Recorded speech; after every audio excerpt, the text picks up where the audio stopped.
Khulna city কর্পোরেশনে বিশুদ্ধ পানি সরবরাহের জন্য নতুন প্রকল্প নিয়েছে স্থানীয় ওয়াসা। ২৫০০ কোটি টাকার বেশি খরচের এই প্রকল্পের পরিকল্পনা থেকে শুরু করে দরপত্র আহ্বান কোনো পর্যায়ে নেওয়া হয়নি সিটি কর্পোরেশনের মতামত। ফলে সমন্বয়হীনতায় অর্থের অপচয় এবং ভোগান্তির শঙ্কা দেখা দিয়েছে। এস এম মিলনের ছবিতে রিপোর্ট করছেন মোস্তফা জামাল। ২০১৮ সালে ২৫৫৮ কোটি টাকা ব্যয়ে খুলনায় প্রথম পানি সরবরাহ প্রকল্প বাস্তবায়ন করেছিল ওয়াসা। কিন্তু তাতে শুষ্ক মৌসুমে পানির সংকট কমেনি। অর্ধেকেরও বেশি নাগরিক রয়ে গেছে ওয়াসার সরবরাহ নেটওয়ার্কের বাইরে। তাই এবার দ্বিতীয় ধাপে ২৫৯৮ কোটি টাকার নতুন প্রকল্প হাতে নিয়েছে খুলনা ওয়াসা।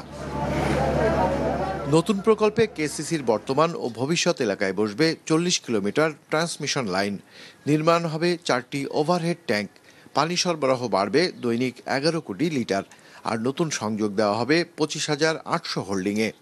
এক্সিস্টিং এরিয়ায় প্রায় ৩০০ কিলোমিটার ডিস্ট্রিবিউশন নেটওয়ার্ক এবং কেসিসির বর্ধিত অংশে প্রায় ২৫০ কিলোমিটারের বেশি ডিস্ট্রিবিউশন নেটওয়ার্ক এবং হাউস কানেকশন নির্মাণ করা হবে।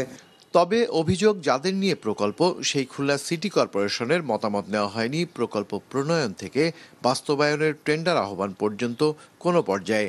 একটা ওয়ার্ক প্ল্যান আছে, বার্ষিক উন্নয়ন কর্মসূচি আছে। এর সাথে যদি আগের থেকে জানা যেত যে এই রাস্তা খুঁড়বে, তাহলে আমাদের এই উন্নয়ন পরিকল্পনা আরও কার্যকরী হতো। প্রকল্পের ৬২ ভাগ অর্থ এডিবি ঋণ আর বাকি ৩৮ ভাগ অর্থ সরবরাহ করবে সরকার। ঋণের অর্থ ২৫ বছরে শোধ করতে হবে ওয়াসাকে। এই অর্থ ব্যয়ে বর্তমান পানি সরবরাহ সক্ষমতা দ্বিগুণ করতে চাইছে ওয়াসা। ইনটেক পয়েন্টও আমাকে বাড়াতে হবে, আমার পানি নিয়ে আসার পরে এটা ট্রিটমেন্ট করার জন্য তার সক্ষমতা বাড়াতে হবে, এরপরে আমার রিজার্ভারের সক্ষমতা বাড়াতে হবে। ইভেন ধরেন কোনো সময় যদি আমার ওইটা ফেল করে, তখন আমাকে কিন্তু কিছু গ্রাউন্ড ওয়াটারও ব্যবহার করতে হবে। আগের প্রকল্পে বসানো হয়েছে ৪০টি গভীর নলকূপ, এবার বসবে আরও ৭৫টি, যেগুলোর সাহায্যে দৈনিক ৫ থেকে ১০ কোটি লিটার ভূগর্ভস্থ পানি তোলা হবে। মোস্তফা জামাল, মাছরাঙা সংবাদ, খুলনা।